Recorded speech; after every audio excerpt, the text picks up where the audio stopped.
Hola amigos, ¿qué tal? Stuart here from Spain Speaks with an update on the current situation here in Spain, day 411 of the current situation. And with the 9th of May rapidly approaching, you'd think we'd have an answer on what's going to happen when the state of alarm ends. But apparently that is not the case, but more about that in just a moment. Firstly, a big thanks to all of the people that left comments on the last video. Lots of comments, lots of debate happening there as usual.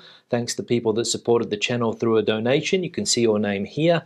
Thanks to people that bought merchandise, and a big thanks to my patrons on Patreon for your support. Now, let's get into the news, and as I said, on the 9th of May, the state of alarm will end. After 6 long months, the central government is going to lift that condition. But what's going to happen after that date? Are we going to be able to travel around the country freely again? Those are some of the questions that people are asking, but apparently it's still not clear. As we can see from this headline, what will happen on the 9th of May when the state of emergency ends? On the 9th of May, the state of alarm will end, which, among other things, allows mobility to be restricted. On Wednesday, the Ministry of Health met with the autonomous regions, and although it was not on the agenda, some of them discussed what measures against COVID-19 will be adopted after that date. Limitations on meetings, curfews, and perimeter closures of different types depending on the autonomous community. All this will disappear if, as planned, the 9th of May deadline falls. The new scenario let each community decide.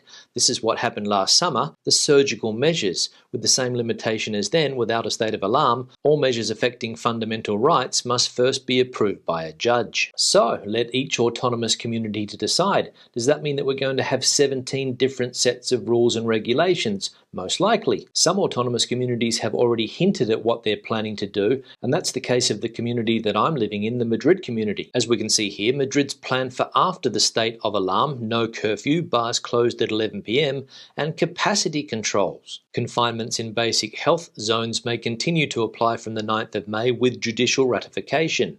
On the 9th of May, the state of alarm decreed by the central government 6 months ago comes to an end. Unlike other communities which have asked for it to be extended, Isabel Díaz Ayuso's government is in favour of ending the restrictions that apply generically to all regions regardless of their incidence of coronavirus cases. And in the north of Spain, the Basque country will ask for the state of emergency to be extended for 2 more months for the whole of Spain. The Basque president, Iñigo Urkullu, has announced that he is going to request 2 more months of a state of emergency.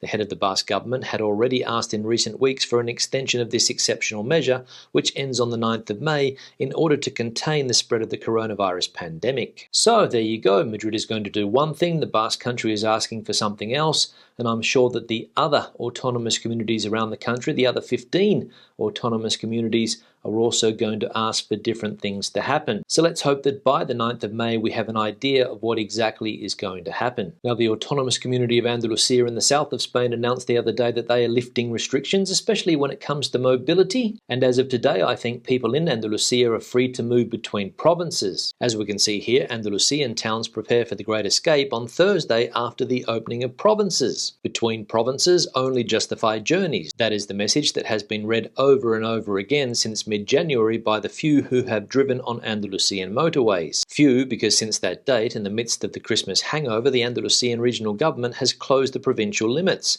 But that is now over. From this Thursday, it will be possible to drive throughout the community. The first destination that many will be looking for will be by motorbike, and that will be Jerez in Cádiz. And obviously that is due to the MotoGP that is being held in Jerez this weekend. And another place that I'm sure will be a popular destination this weekend down there in Andalusia will be the beach. Now let's have a look at a summary of the health situation in Spain. We can see that the accumulated incidence rate in the last 14 days is now sitting at 230. The total amount of cases here in Spain now over the 3.5 million mark. Hospital pressure now, and there are currently 9,985 people in hospitals around Spain with COVID, and there are 2,316 COVID patients in ICUs. There were 88 COVID-related deaths reported yesterday, which is down 8% on previous data. And when it comes to the vaccination plan, 8.5% of the population have completed vaccination, and 23.2% of the population have received at least 1 dose. And as we can see on the map on the left, there are still 3 autonomous communities here in Spain, Madrid, the Basque Country, and Navarra, that find themselves at an extreme risk level. Now, there was some bad news for the job market today, with data from the first quarter being released. As we can see here, the year begins with the destruction of 137,500 jobs in the first quarter of the year. The labour market has started the year by destroying employment. After 2 quarters of growth, the trend was broken between January and March, with 137,500 jobs disappearing, according to the Labour Force Survey (EPA) compiled by the INE. In total, the number of people in employment stands at 19.2 million. On the other hand, the number of unemployed has fallen due to the significant drop in the active population. 65,800 fewer people are looking for work. With this reduction, there are now 3.6 million unemployed, and the unemployment rate stands at 15.98%. So more than 137,000 jobs disappearing in the first 3 months of the year, and more than likely related to sectors that were forced to close during that third wave of the coronavirus pandemic here in Spain after Christmas. Now, as we also know, youth unemployment here in Spain is also extremely high, and the Bank of Spain came out the other day and warned of a tough post-COVID economic legacy for youths. The economic legacy awaiting Spanish youths was already bad before the coronavirus pandemic, but it is now even worse, the Bank of Spain is warning. In a study titled The COVID-19 Crisis and Its Impact on the Economic Conditions of Young Generations, the central lender provides a long list of both temporary and structural problems that touch on education, demographics, housing and the job market to explain why young people will feel the crisis more intensely. So all of the problems that young people face in this country when it comes to the economy and getting a job exacerbated by the pandemic. And unfortunately, as we saw, they're going to face the crisis more intensely than other generations. Now, the COVID passport or green certificate is back in the headlines today, and apparently, and according to a recent survey, Spain is the third most COVID passport-friendly country in Europe. Freedom of movement has been one of the main aspects taken away from us by the coronavirus, but regaining it fully will still take time, which is why, when asked if they would agree to ask for a vaccination passport for travellers wanting to enter their country, on average 78% of citizens globally are in favour of this measure, and 73% agree that it would help to travel and to attend mass events more safely, according to a study conducted by Ipsos for the World Economic Forum. In Spain, we share almost the same percentage as the global average in terms of citizens agreeing to require a health passport to enter our country, 77%, making us the third most in favour of this measure in Europe, behind only the United Kingdom, 84%, and Italy, 79%. So there we go, a clear majority, according to this survey, in favour of a vaccination passport if it means that people are going to be able to travel safely to Spain, and of course Spanish people travelling safely to other countries. And as we saw, Spain is the third country where most people favour this measure, behind Italy and the United Kingdom. Now let's have a look at some of the comments from previous videos. One here from Right Away. We brought our cat to Spain from Australia 2 years ago. We used a company based in Perth, and with all inoculations, carrier, flights with Emirates via Dubai to Barcelona, it cost about $6,500. Yeah, Right Away, thanks for your comment and thanks for your input on this topic. Of course, we had a comment from somebody yesterday asking what the conditions were to bring a pet into Spain from Australia. He didn't know, I didn't know, so thank you very much for telling us what you went through and more or less how much it cost. I saw a few comments from other people similar to this one saying that they went through a similar experience. Other people recommended getting in contact with the Australian Embassy. They can point you in the right direction as well. And somebody also mentioned the pet passport scheme. One here from Candace. I'm loosely planning on moving to Spain in about 4 years. I've decided I really want to understand the country beforehand. I've been studying Spanish history and I want to understand the political scene and possibly the legal system.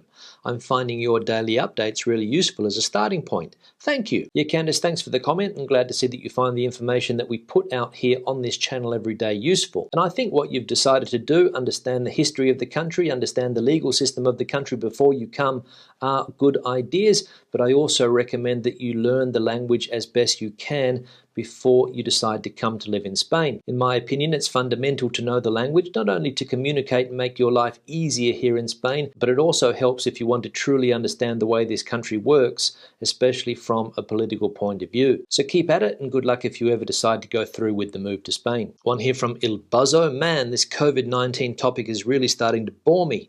The news are always the same. It's like living inside this movie Groundhog Day. Let's reopen everything and go back to a less boring lifestyle. Yeah, Miguel Buzzo, thanks for the comment. And man, if the topic of COVID-19 is starting to bore you, imagine the rest of us. And it's funny you should mention the movie Groundhog Day, because I watched it again the other day for about the 20th time. And of course, the moral of that story is that Bill Murray at the end of the movie becomes a better person after all of those repetitive days. So hopefully we can all become better people after our own Groundhog Day COVID-19 experiences. One here from Robert: a good idea would be to not allow people from Madrid, etc. into the Valencian community. We have had harder restrictions than Madrid and our level is so much lower.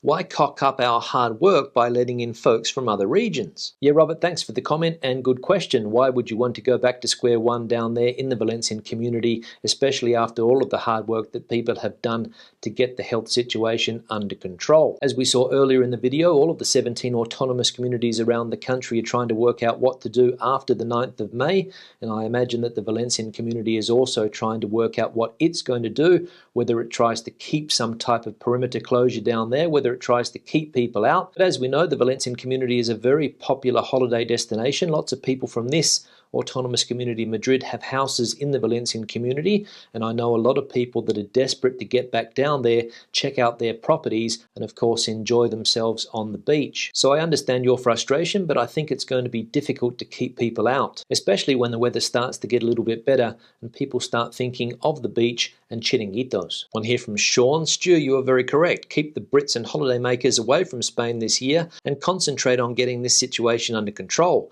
Vaccines and safety is a must. Plus, I love my empty beach while the authorities deal with my TIE card. Yeah, Sean, thanks for the comment. I said in yesterday's video that I think it's a good idea for the whole of Spain to get the health situation under control. We just saw there the Valencian community, somebody saying that they don't want people to enter that community because the health situation there is better than other parts of the country. Madrid especially, where the incidence rate is 10 times higher than in Valencia. But as I just said, I think that's going to be very hard to control, so enjoy those empty beaches while you can, because I imagine that they're not going to stay empty for very long. And finally, one here from Richard: I don't understand why someone gives a thumbs down. What's up with that? If you don't like what you are watching, just stop watching. Duh. Yeah, Richard, thanks for the comment. I also don't understand how people could give these fantastic videos that I produce every day a thumbs down. I just can't understand it, especially after all of the hard work that I put in to produce, record, and edit these videos. And to be honest, I get really depressed every time I see a thumbs down. But hey, everybody is entitled to their opinion. People can do what they want. And I normally get around a 98% thumbs up rate and about a 2% thumbs down rate. So that normally cheers me up. On that note, I'll start to wrap the video up. Questions and comments, please leave them in the section below. Debate the situation out as you normally do. Give the video a thumbs up if you liked it, thumbs down if you didn't, and I'll see you in the next one. Hasta luego.